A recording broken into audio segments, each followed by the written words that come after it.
With Julie. We're talking about how to ace that job interview. Welcome back to Hello. Great Day. Hello, good morning. Good morning. So starting out interviews make people very nervous. So what are some tips to sort of shake off those jitters? So one big place to start is practicing. So folks need to literally rehearse the words that are going to come out of their mouths. They need to think about what are the questions people will ask me and what are the answers that I need to prep for questions that might seem a little off topic. Maybe you're moving, maybe you're re-entering the workforce, but it comes down to starting with practice.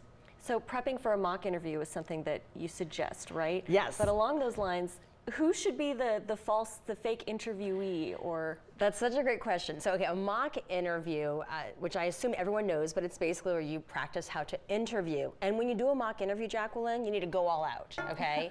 I mean, you should be at the desk, you should walk in, shake hands, make eye contact. Don't be like, hey girl, what's up? It's, right. Hi, I'm Julie Couret, great to see you. And the person that's going to be practicing to be the employer really should have at least a little bit of experience of giving interviews. Sure. Of course, in advance, y'all can figure out the questions that you might want to ask. If you want to have them pick a few questions, you know, to surprise you with. Oh, that's good. Throw some curveballs in there, right? Because gosh, that happens. Yes, Yeah. and that whole unknown aspect of interviews is really what gets people anxious because they don't know what to expect. But there are things that they can prepare for. You know, we know they're going to ask them, can you prove how you've done this job? How would you do it? But folks, I think, are going to set themselves up for success by planning and anticipating. Sure. And practicing what they will say in response. That's where they get caught up, is they just don't know what words to use, and they're saying it for the first time. Right. When it matters most. Right. And so tell us about the talking points that you should kind of have in your back pocket. Well, you want to put yourself in the mindset of the employer, okay? And they're looking at you, and think about what they need to know about me to close the gap. Mm-hmm. So it could be, why have you been out of work for so long? Are you re-entering the workforce? Were you taking care of a sick family member? Did you lose your job for a little bit of time? Or what if you're quitting a job you just started to get this one? You want to have your talking points want to be things that you want to make sure they know. Maybe you are an untraditional fit for this job, and you know going in that, okay, I'm entering this industry, I need to have a talking point ready to validate why I'm applying to begin with, right? Yes, yeah. And why my skills are transferable. Sure. You want to anticipate those things, and it's very easy for you and I to talk about things we're comfortable with because we know them. So that's why you do a mock interview, because you get yourself comfortable getting these words out of your mouth. Wonderful. Okay. And obviously, I mean, your resume should accurately reflect your experiences too, right? I mean, you can't cheat there. So I do recommend someone has a professional look at your resume. There are really well-established, accessible career coaches locally here in New Orleans and throughout the U.S.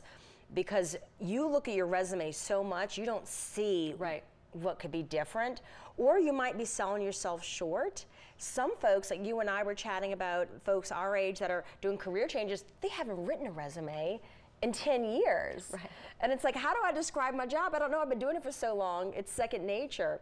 And if you have someone else that can give it over a look-see and help with the verbiage, and you know, you don't have to make it some fantastical thing with your picture and your hobbies and your Myers-Briggs results on, I mean, yeah.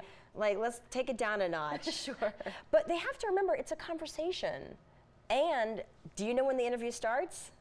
Does it start? The second you walk through the door. Yes. Yep. So the receptionist, and I'll tell you, I have run into so many people that are interviewing me in the hallway before I get there. Walk into the bathroom, getting in the elevator, like, oh, hello. And then you go to sit, oh, you were in the elevator a minute ago. Right, hi there. right, so yeah. The moment you get to that facility, you're friendly and you're personable, you're not on your phone, and it has to be a conversation once you get in with the person that's interviewing you. And you're dressed for success, right? How important is that? Well, you want to dress appropriately for the environment. And that's because this is not old school anymore where it's everybody's in a suit. If you're going to work in a particular industry, it would look off-putting if you came in a suit. They would feel like you don't understand our culture.